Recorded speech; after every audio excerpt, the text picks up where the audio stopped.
tarde. O Chile desenvolve arroz resistente, capaz de se adaptar às mudanças climáticas. Pesquisa mostra que o presidente Lula está à frente de 2 nomes de direita para as eleições de 2006. Conclave. A votação perde 2 cardeais por motivos de saúde. Liberais vencem eleições no Canadá, marcada por ameaças de Trump. E hoje nós estreamos uma nova série. Conheça os cardeais favoritos para se tornar o Papa no conclave. Hoje, Pietro Parolin. Fala de Dilma Rousseff sobre o Papa Francisco gera meme na internet. E fãs de Lady Gaga vivem expectativa para o mega show da cantora pop em Copacabana. Agora, ao vivo, no BTM.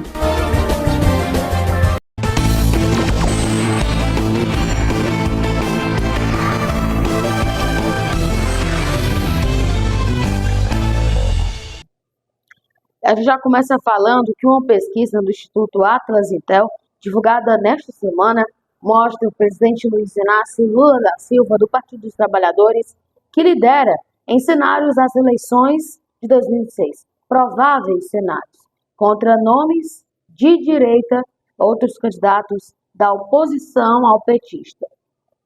Veja a reportagem.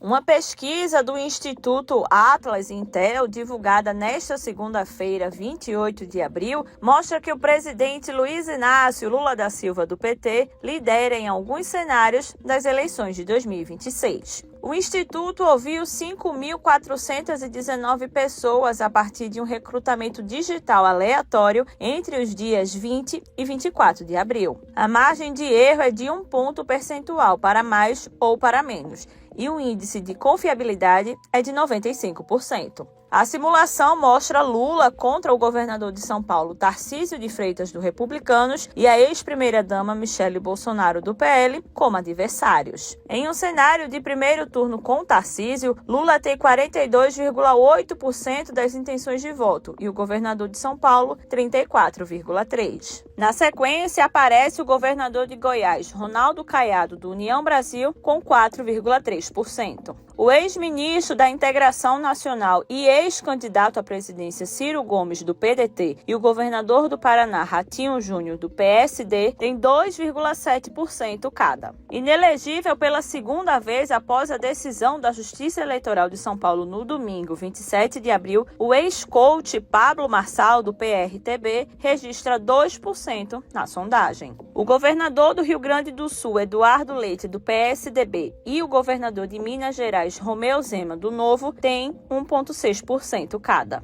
A ministra do Planejamento, Simone Tebet, do MDB, aparece com 0,1%. Já a ministra do Meio Ambiente, Marina Silva, da Rede Sustentabilidade, não pontuou. Os entrevistados que não souberam responder ou declararam voto em branco ou nulo somam 8%. Já no cenário com Michele e sem Tarcísio, Lula tem 43,3% dos votos, enquanto a ex-primeira-dama aparece com 31,3%. Na sequência estão Caiado com 5,5%, Ciro Gomes e Romeu Zema com 3%, Eduardo Leite com 2,7%, Ratinho Júnior com 2,6%, Pablo Marçal com 1,7%, Simone Tebet com 0,1% e Marina Silva com 0%. Os entrevistados que não souberam responder ou declararam voto branco ou nulo são 6,9%.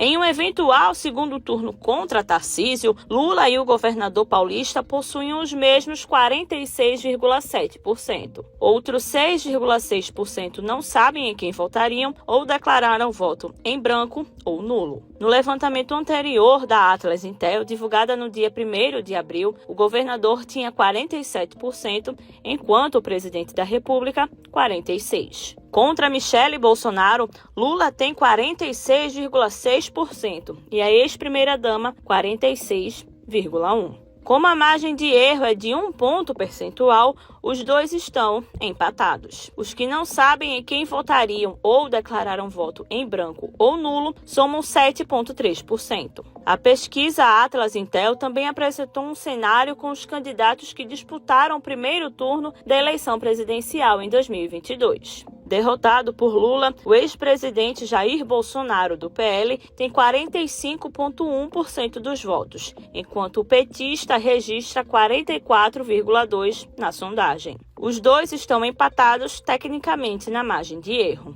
Bolsonaro, no entanto, está inelegível até 2030 por uma decisão do Tribunal Superior Eleitoral. Ainda no levantamento, Ciro Gomes tem 2,9% e Simone Tebet aparece com 2,1%.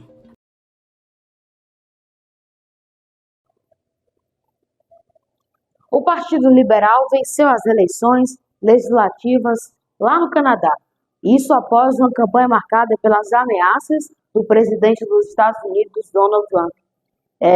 Isso levou o primeiro-ministro Mark Carney a pedir aos canadenses que não esqueçam a traição do país vizinho. As eleições legislativas no Canadá foram vencidas pelo Partido Liberal. O pleito foi marcado pelas ameaças do presidente dos Estados Unidos, Donald Trump. Uma situação que levou o primeiro-ministro Mark Carney a pedir nesta terça-feira aos canadenses que não esqueçam a traição do país vizinho.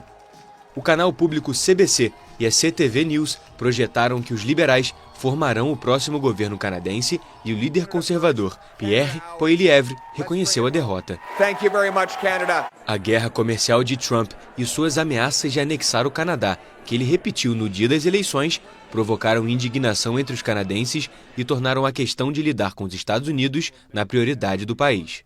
Carney, favorito nas pesquisas à frente de Pierre Poilievre, do Partido Conservador, ancorou sua campanha em um discurso contra Trump.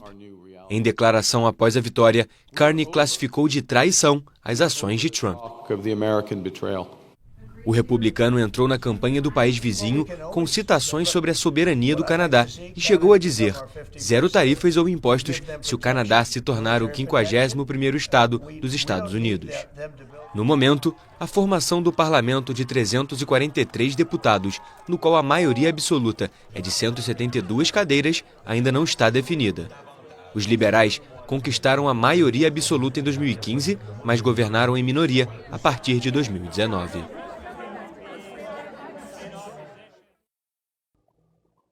Agora vamos para o Vaticano, porque por lá a expectativa para dar início ao conclave está forte. Isso marcado para os 7 de maio, está marcado o conclave.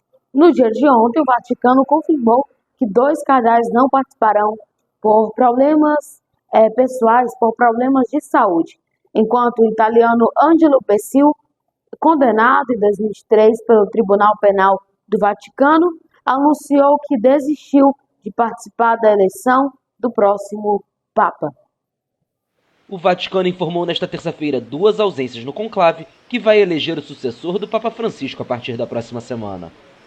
Após a confirmação que um cardeal bósnio e outro espanhol não estarão presentes por motivos de saúde, serão 133 religiosos com direito a voto. A Santa Sé não confirmou as identidades dos ausentes, mas a Conferência Episcopal Espanhola informou que um deles era Antônio Canizares, de 79 anos, arcebispo de Valência.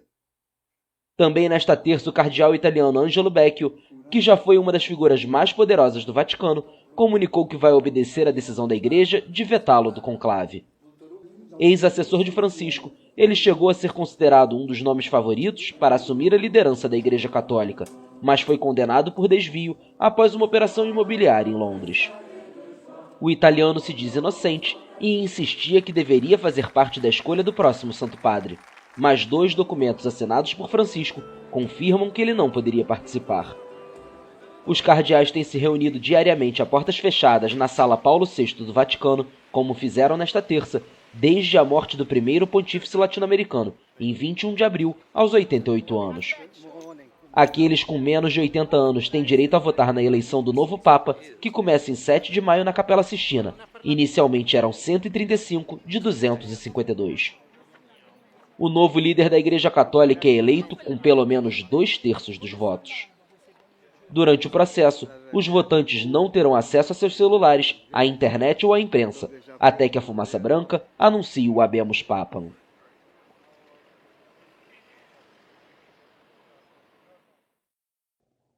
Agora vamos para um rápido intervalo e a seguir você vai ver que o Chile desenvolveu um arroz resistente capaz de se adaptar às mudanças climáticas. E a gente também vai conhecer um dos cardeais favoritos para se tornar Papa no conclave. É a nossa nova série que a gente está estreando hoje. Hoje, o primeiro cardeal que a gente vai ver é o Pietro Parolin. O intervalo é rapidinho, a gente volta já.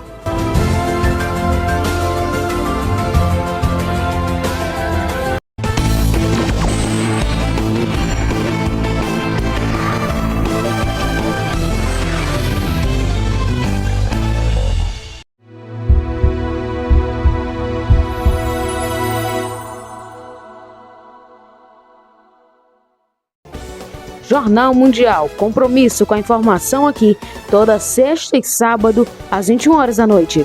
Nesta semana também na quinta. Sábado News, todo sábado, o seu final de semana com muita informação. Sábado News, às 8h30, com Eduardo Elau.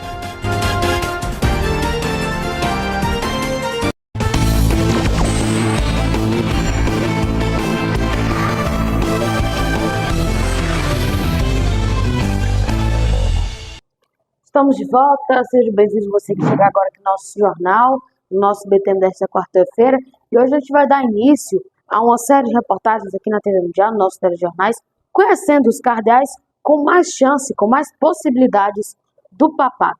Hoje a gente vai conhecer o italiano Pietro Parolin. Acompanhe.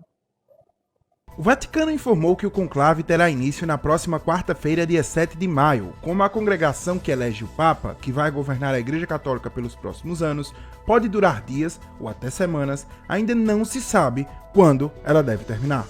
Cerca de 100 cardeais eleitores participam da votação que vai acontecer em 2025. A maioria deles, inclusive, foi indicado pelo falecido Papa Francisco, o que já indica a possibilidade de que o pontífice tenha deixado o terreno pronto para a sua sucessão. Neste vídeo, a gente te conta um pouco sobre a vida de Pietro Parolin, cardeal italiano que desponta como um dos favoritos ao cargo de novo Papa.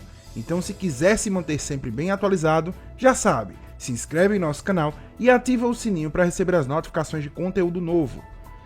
Atual secretário de Estado do Vaticano desde 2013, Parolin ocupa o segundo posto mais alto na hierarquia da Igreja Católica, ficando atrás apenas do Papa.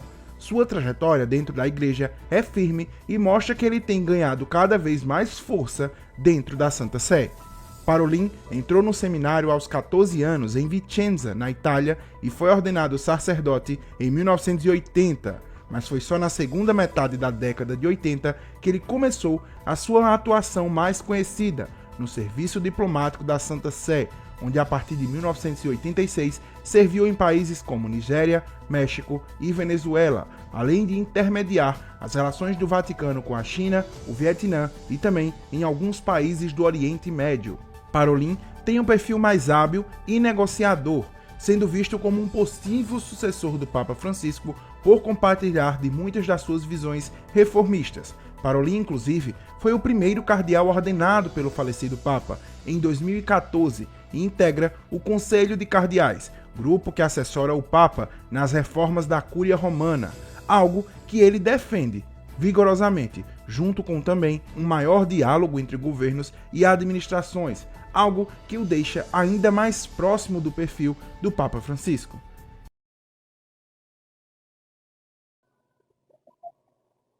Tá aí, você conheceu o cardeal Pietro Parolin. Amanhã, outro cardeal passará aqui por nossa série de reportagens. Outro cardeal de outro lugar do mundo que tem bastante chance para virar papa. A ex-presidente Dilma Rousseff, atual presidente do Banco do BRICS, esteve no funeral do Papa Francisco. E ela estava acompanhada do presidente Lula, da primeira-dama Janja da Silva e da cúpula dos três poderes. Dilma Rousseff desceu do carro para falar com jornalistas e disse o motivo pela qual ela veio da China até a Itália para se despedir de Papa. Dilma Rousseff deu uma declaração sobre o pontífice que repercutiu nas redes sociais. Confira os detalhes na reportagem.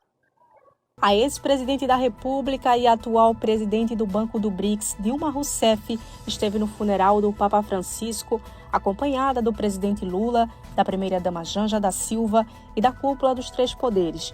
Na sexta-feira, 25 de abril, a ex-presidente deu uma declaração sobre o pontífice que repercutiu nas redes sociais. O Papa foi um dos maiores homens do século 20 e 21, porque 20 foi onde ele se construiu como pessoa e 21 foi quando ele realizou uma coisa muito difícil, que ser uma liderança das melhores características do ser humano, como um exemplo para todo mundo. Mas um trecho específico da fala da ex-presidente chamou a atenção nas redes sociais. A frase em que Dilma diz que o Papa era muito religioso.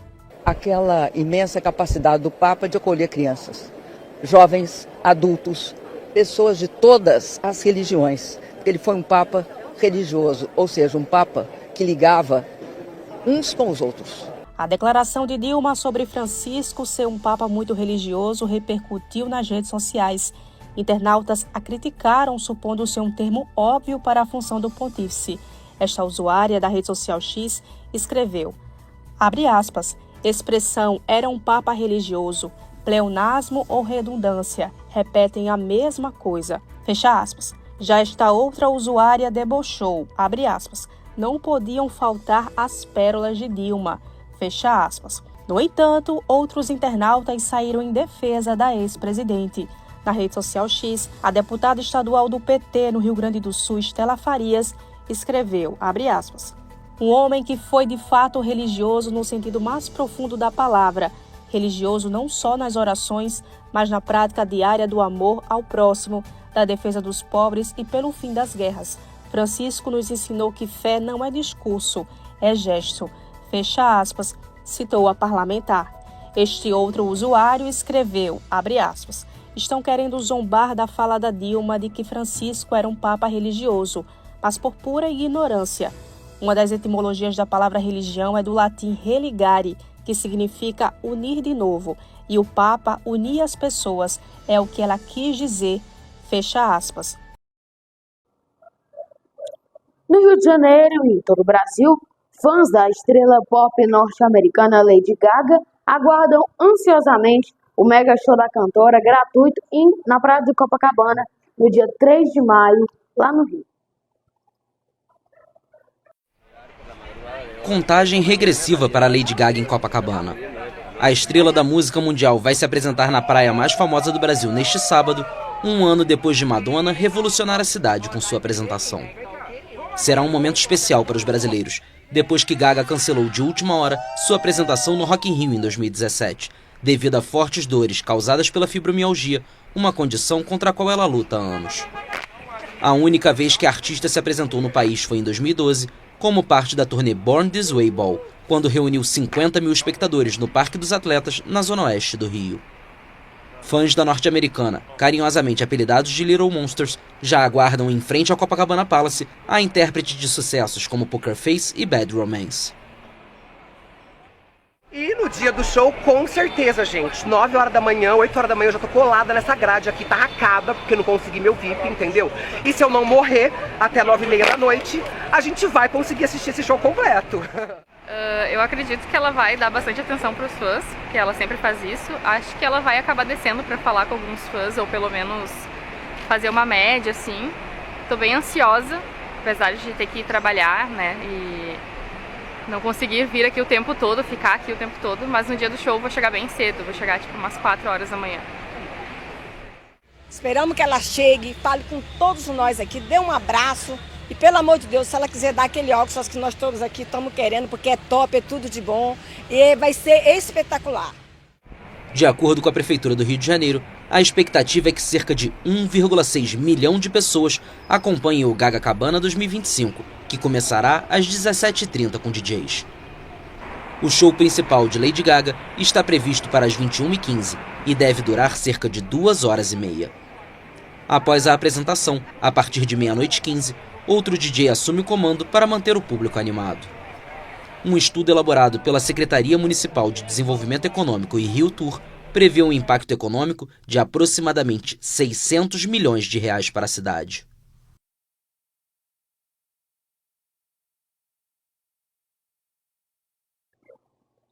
Nos campos do sul do Chile, cada vez mais afetado pela seca, uma nova semente de arroz promete transformar o seu cultivo. Com menos água, ela resiste a climas mais extremos, sem diminuir sua produtividade. Durante milênios, a humanidade inundou campos de arroz para eliminar ervas daninhas e prevenir pragas. Mas a escassez de água alimentou uma corrida para desenvolver novas técnicas de produção para o alimento mais consumido no mundo. Na localidade de Niquén, na região de Ñuble, 400 quilômetros ao sul de Santiago, o engenheiro agrônomo Javier Muñoz conhecia apenas o alagamento de campos para produzir grãos. Mas graças às pesquisas científicas realizadas em suas terras, ele conseguiu reduzir o consumo de água pela metade e manter uma produção similar. O cultivo de arroz sempre foi inundado. Basicamente, a risicultura sempre foi inundada. Basicamente, os antigos agricultores estavam acostumados a inundações, seja por vários motivos, como controle de ervas daninhas ou temperatura, ou talvez por conveniência. Conseguir uma mudança tão radical como essa, que é converter o arroz em terras irrigadas, é basicamente um evento histórico para o futuro. Basicamente, um hecho histórico hacia o futuro. A técnica foi desenvolvida pela cientista chilena Carla Cordeiro, do Instituto Nacional de Pesquisa Agrícola, que criou uma nova variedade de arroz, chamada Jasper. A espécie é um cruzamento entre uma semente chilena e uma russa, que é mais adaptada a climas extremos. Plantada em fileiras espaçadas por cerca de 30 centímetros, a variedade usa apenas metade dos 2.500 litros necessários para produzir 1 quilo deste alimento e pode resistir melhor a tempestades, inundações e ondas de calor. Cada semente gera cerca de 30 mudas, quase 10 vezes mais do que em um campo de arroz convencional. Os agricultores estão cada vez menos disponíveis em água, e o mesmo está acontecendo em todo o mundo. Muitas das áreas onde se produz grande parte do arroz consumido hoje estão sofrendo com a seca, e a maneira de produzir o arroz do futuro terá que ser por esse meio, porque também é a única maneira de descontaminar e ajudar a mitigar as emissões de metano tão prevalentes quando se trata de mudanças climáticas. Após quase 20 anos de experimentos em laboratório e em campos controlados, o Jasper será lançado em alguns meses e a técnica também será testada no Brasil, Equador e Uruguai. Inovação e tanto aí do Chile, parabéns a todos os envolvidos. Esse a gente vai encerrando o BTM de hoje. Para ver nossas reportagens e essa edição, é só voltar ao vídeo aqui no YouTube. Não esqueça de seguir a nossa página no Instagram, @TVMundialFC. Amanhã estamos aqui novamente com o seu Boa Tarde Mundo, nesse mesmo horário, 1h20. Tchau, tchau. Até amanhã, se Deus quiser. Tchau, tchau.